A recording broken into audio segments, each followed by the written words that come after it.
Hi everyone, this is Achit Kumar. You are going to learn about anodic coatings, difference between anodic coatings and cathodic coatings. Now let us start the anodic coating.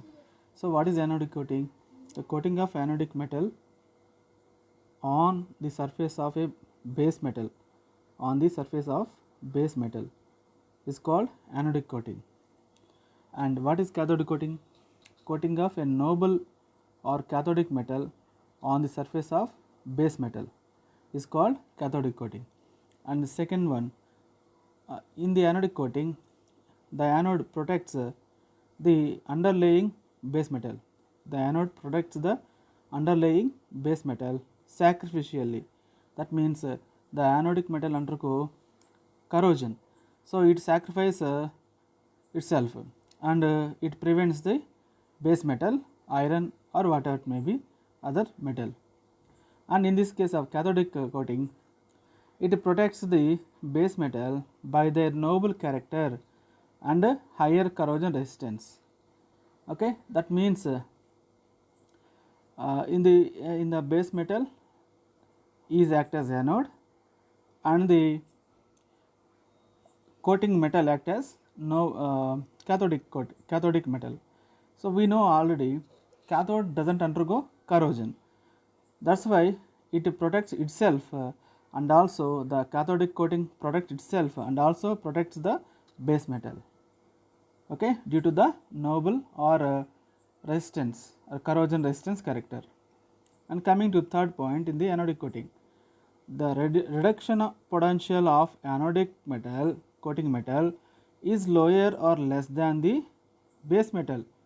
Example, if I am taking zinc is coated on iron, the reduction potential of zinc is minus 0.77 volts and the reduction potential of iron is minus 0.44. Therefore, the reduction potential of zinc, that means anode, is less than the reduction potential of cathode, minus 0.44. And coming to the third point in the cathodic coating, the reduction potential of the coating metal, cathodic coating metal, is higher or greater than the base metal. Example, tin is coated on iron. Tin has the reduction potential minus 0.14 volt, whereas iron has minus 0.44 volts. Therefore, cathodic metal reduction potential is greater than the anodic metal, that means base metal reduction potential. Okay, next coming to the fourth point, if porous, breaks or cracks or discontinuities are producing in the anodic coating, the base metal is not corroded. Okay, I am repeating again, if porous, breaks, cracks and discontinuities. Porous means gaps in the coatings, and breaks means cracks, breaks or cracks in the coatings. Discontinuities, sometimes we may left over the anodic coating at some part of the metal. So if we miss to coat a particular area, that is called discontinuation. So we are not continuing the entire coating on the entire compound or entire base metal. So that is called discontinuities. So if there is any discontinuities, porous, breaks or cracks are present on the anodic coating metal, then what happens? So the anodic coating metal, whenever the cracks, during the cracks, the oxygen or moisture is entered into the base metal. It has entered into the base metal, and the base metal is here. In this case, the base metal is not corroded. Base metal is not corroded, because the base metal is acting as cathodic. The base metal is acting as cathodic. Okay, the base metal is acting as cathodic. So it is act as cathodic, that's why it is protected. The anodic metal undergo severe corrosion. The anodic metal is undergo severe corrosion because it is anode. Next, coming to the fourth point in the cathodic coating, if pores, breaks or cracks or pits discontinuities are produced in the cathodic coating, the base metal becomes anodic and faces severe corrosion.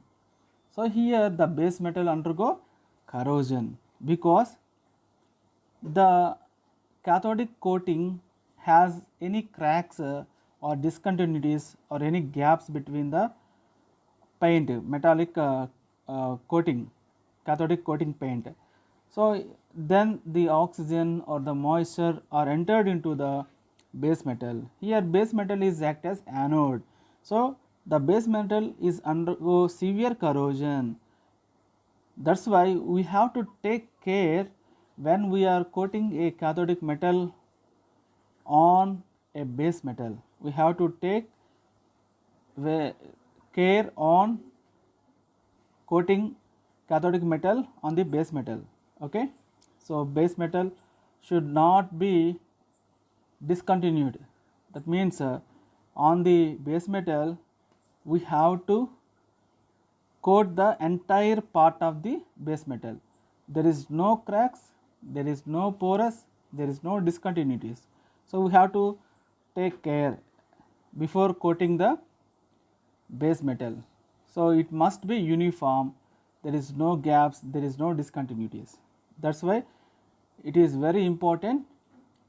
So while taking care about cathodic coating, that is, suppose if you want to coat tin metal on iron, you have to coat completely with tin on entire base metal iron, and there should not be any cracks, there should not be any discontinuities.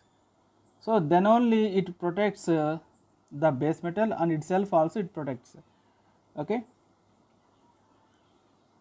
So the protecting metal should not undergo corrosion due to smaller anodic area. So the protection metal is tin.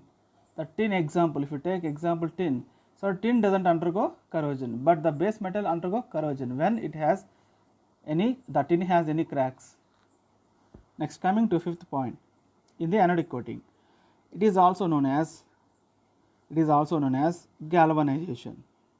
Okay, so the best known example of anodic coating is galvanization, and the best known example of cathodic coating is tinning. And anodic coating metals are zinc, aluminum, magnesium, potassium, chromium, etc. Whereas cathodic coating examples are tin, copper, cadmium, lead, etc. Okay, so these are acting as a cathodic metals, coating metals. This is about the difference between anodic coating and cathodic coating.